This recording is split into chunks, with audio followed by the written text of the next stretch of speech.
Hello, my name is James Cressler, and I'm going to tell you my side of the story. On December 27, 2011, about how I was charged with 3 accounts of misdemeanors.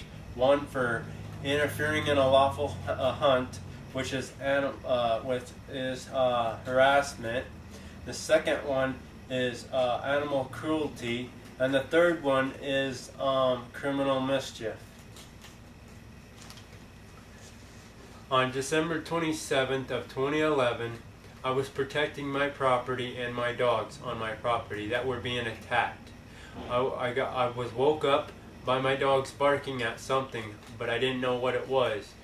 And when I went out to investigate it, since they didn't want to shut up, one of the dogs started yelping and whining. And then I knew there was something serious about my dogs.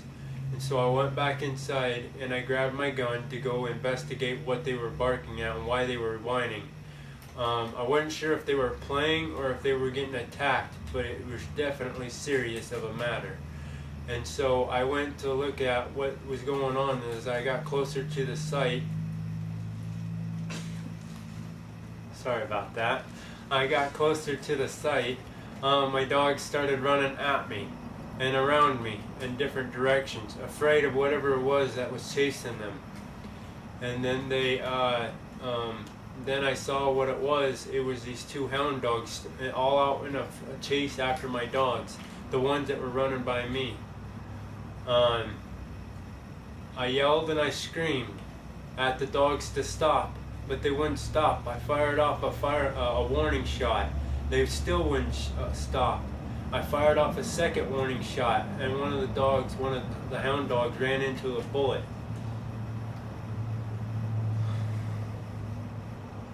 Which I was shocked by that ever happened, and I'm sorry about that for that happening. But I tried to stop them before they got that far. And the other dog kept on running. The first dog kept running after my dogs on my property. On my property, just right by my house. Right by my house. And I got in front of that first dog.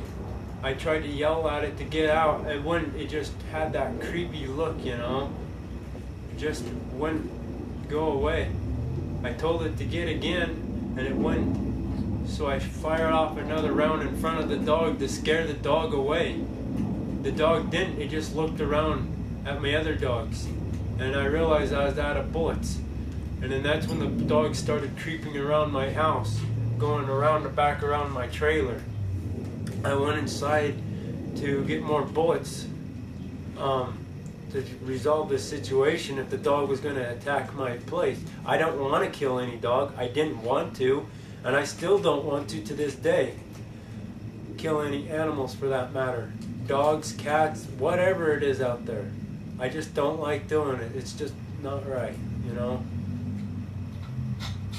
But when I came back out, after trying to get bullets, the dog was gone.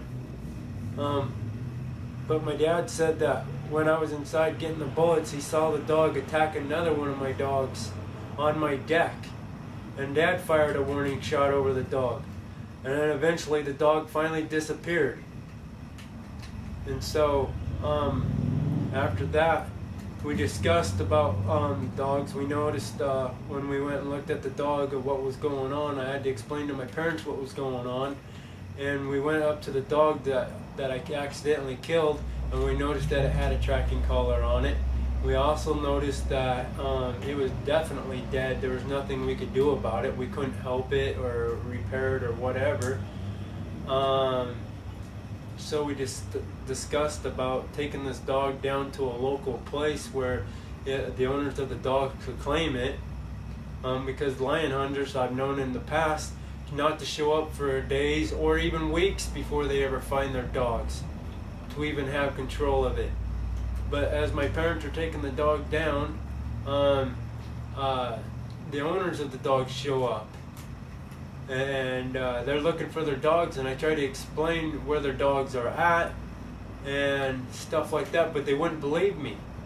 And as they were leaving the place, they noticed about where the blood was at and where the crime scene was. And I called I called my dad first, and my dad said to call the cops, which I called the cops and explained the whole entire situation to them about what happened.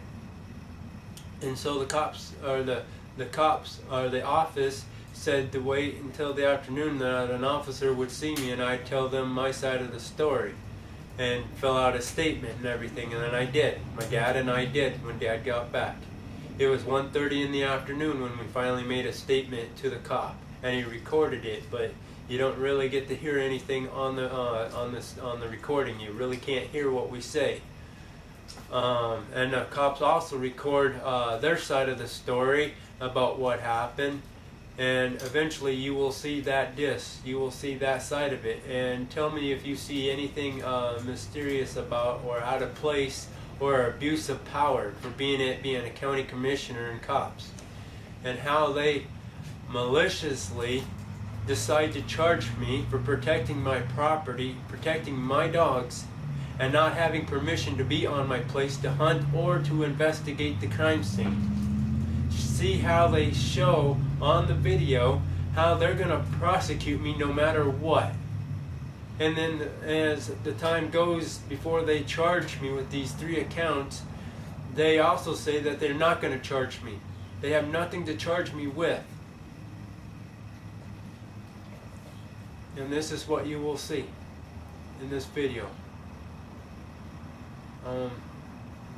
Thank you for your time, and thank you for watching this.